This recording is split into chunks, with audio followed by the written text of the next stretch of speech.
मध्य प्रदेश के उप मुख्यमंत्री एवं देवास जिले के प्रभारी मंत्री जगदीश देवड़ा आज देवास जेल में 3 दिवसीय सांस्कृतिक कार्यक्रम में शामिल हुए।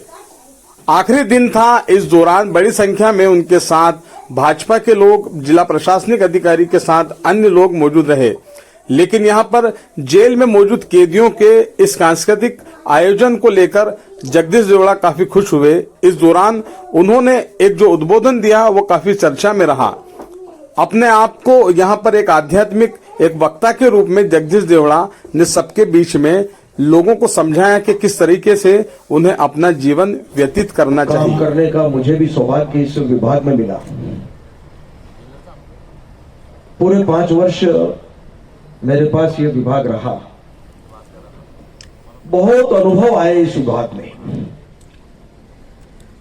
आज हमारे सभी बंदी बहन और भाई हमारे यहां बैठे हैं और यहां बहुत अच्छी प्रस्तुतियां भी हमारे उन्होंने की। यहां पर बहुत सुंदर प्रस्तुति की और भी अनेक प्रतिभाएं इसमें बैठी होगी। पर समय काल परिस्थिति कुछ ऐसी आती है जीवन में कि वो इस स्थान पर आना पड़ता है उनको। कभी कभी क्रोध होता है और क्रोध में आदमी अपना सब कुछ खो बैठता है और उससे एक क्षण आता है जीवन में, एक क्षण ऐसा आता है जब क्रोध आता है और उसमें वो कुछ घटना कर देता है और उसी का परिणाम होता है कि ये सारे देश में हो, प्रदेश में हो, जो बंदी है हमारे, अनेक प्रकार की परिस्थितियां ऐसी निर्मित होती है और कुछ लोग ऐसी परिस्थितियां निर्मित करते हैं जिनके कारण इन लोगों को कहीं ना कहीं जेल में आना पड़ता है। क्रोध ये मनुष्य के सबके जीवन में होता है। कहीं ऐसा सामान्य जीवन में क्रोध आता है, उस क्रोध पर कंट्रोल हो। क्रोध जब आता है तब अपन उस स्थान को छोड़ दें तो मुझे लगता है कि शायद वो घटना नहीं होगी। और क्रोध पर काबू नहीं होता है तब ये सब परिस्थिति होती है। इसलिए कभी कभी भाग्य की बात होती है कि जब क्रोध आता है, मैंने जब जेल के निरीक्षण किए, मध्य प्रदेश की अनेक जेल के, जबलपुर हो, ग्वालियर हो, मैं बहुत सारी जेलों में जब निरीक्षण करता था तो मैं बड़ा भावुक होकर के निकलता था वहां से।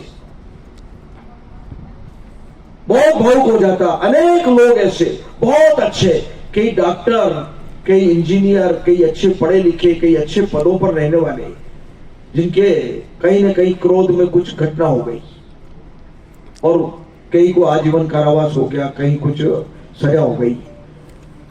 मैं उनके पास भी बैठा बहुत बार, अकेले में बैठ करके मैंने बहुत सारी बातें उनसे की, बात की, क्या हुआ क्या नहीं हुआ। लेकिन निष्कर्ष जो आया वो यह आया कि क्रोध में कहीं ना कहीं कुछ कर दिया। बाद में बहुत प्रायश्चित होता है, प्रायश्चित भी बहुत होता है।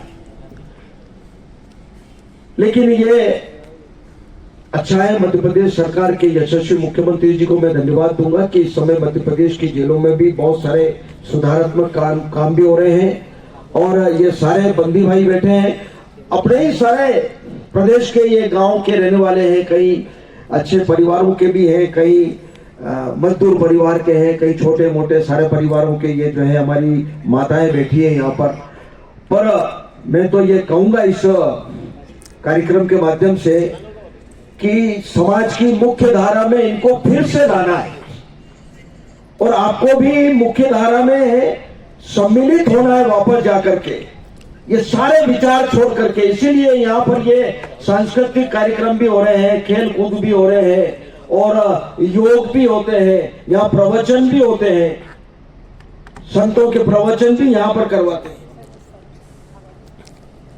कहीं ना कहीं किसी न किसी के माध्यम से कोई शब्द ऐसा आ जाता है जिसके कारण पूरा जीवन बदल जाता है। तो मैं तो आज इस कार्यक्रम के माध्यम से, और मैं मैडम को विशेष धन्यवाद दूंगा कि बहुत अच्छी तैयारी करवाई। जरा एक बार ताली बजा करके स्वागत करें। बहुत अच्छी तैयारी करवाई और अपार उत्साह के साथ सारे हमारे बंदी भाई भी जिनने यहाँ पर प्रस्तुति दी है, बहनों ने, भाइयों ने बहुत अच्छी एक उमंग के साथ और कभी कभी ऐसे बंदी जो जेल से छूट करके जाते हैं लेकिन समाज उनको स्वीकार नहीं करता, कभी कभी विकट परिस्थिति होती। मैं तो हमेशा जब सार्वजनिक स्थान पर भी जब बोलता हूं तो तब कहता हूं कि भाई जब गलती की सजा मिल गई, सजा भुगत करके वो अगर बाहर आ गए, समाज की मुख्य धारा में जुड़ना चाह रहे हैं, जोड़ना है, तो कई समाज को अपनाना चाहिए। इसलिए सरकार ने मेरे टाइम, मुझे पता है कि ओपन जेल शुरू की थी, अभी चल रही है ना कितनी जगह, अभी होशंगाबाद में भी है, उज्जैन में कितनी जगह पटेल साहब, 7 ओपन जेल में भी ऐसी व्यवस्थाएं सरकार के माध्यम से हुई है कि बहुत सारे कैदियों को जो काम करते हैं, जो मजदूरी करते हैं, खेती पर काम करते हैं, कहीं अच्छा व्यवसाय करते हैं, कहीं ना कहीं मजदूरी करते हैं, कहीं सैलून की दुकान पर जाते हैं, कहीं भी ऐसा काम करते हैं, तो उनके बच्चों की पढ़ाई का प्रबंध भी सरकार करती है, विभाग की तरफ से होता है। और वो उसी वापस उनके छोटे छोटे कॉटेज बनाए, अलग से कॉटेज बना करके भी उनको वहां पर रखने का प्रबंध किया। मतलब सुधारात्मक दृष्टि से बहुत सारी व्यवस्थाएं जेलों में की है। हम ये नहीं चाहते कि वो जीवन भर जेल में ही रहे। जो गुनाह किया है उसकी सजा मिली है, सजा भुगत करके वो कहीं ना कहीं जाकर के समाज के एक अच्छे नागरिक बन करके वो समाज में वापस अपनी मुख्य धारा में जुड़ जाए, ये प्रयास होना चाहिए। और समाज को भी ये करना चाहिए। विशेष तौर से महिलाओं को बहुत दिक्कत आती है। महिला बंदी अगर समाज वो अगर सजा काट करके अगर वो बाहर जाती है तो न परिवार उनको स्वीकार करता है, न रिश्तेदार उनको स्वीकार करते हैं, न समाज उनको स्वीकार करता है। तो वो ऐसे स्थान पर, ऐसे चौराहे पर खड़ी हो जाती है कि वो समझ में नहीं आता। लेकिन ये शायद विभाग में भी ये प्रयास हुआ है कि उनको कहीं ना कहीं स्थापित करने के लिए, रोजगार से लगाने के लिए सरकार खुद प्रबंध कर रही है कि जेल से अगर वो छूटे तो चाहे वो बैंकों से लोन दिला करके उनको कोई ना कोई काम पर लगाने का काम भी सरकार के माध्यम से करते हैं। तो आज मुझे वास्तव में बहुत अच्छा लगा। बहुत टाइम से मैडम ने मेरे को कहा था कि वहाँ जेल में आना है, तो मेरे खुद के मन में भी था कि भाई ये कार्यक्रम वास्तव में बहुत अच्छे होते हैं। मैंने तो ऐसे कलाकार देखे हैं, मैं अभी बता रहा था, कलेक्टर साहब को भी बताया मैंने, कि पीपल के पत्ते लगा करके वो बजाते हैं, म्यूजिक बजाते हैं पीपल के पत्ते से। और अनेक कलाकार हमारे बंदी भाइयों के बीच में रहते हैं।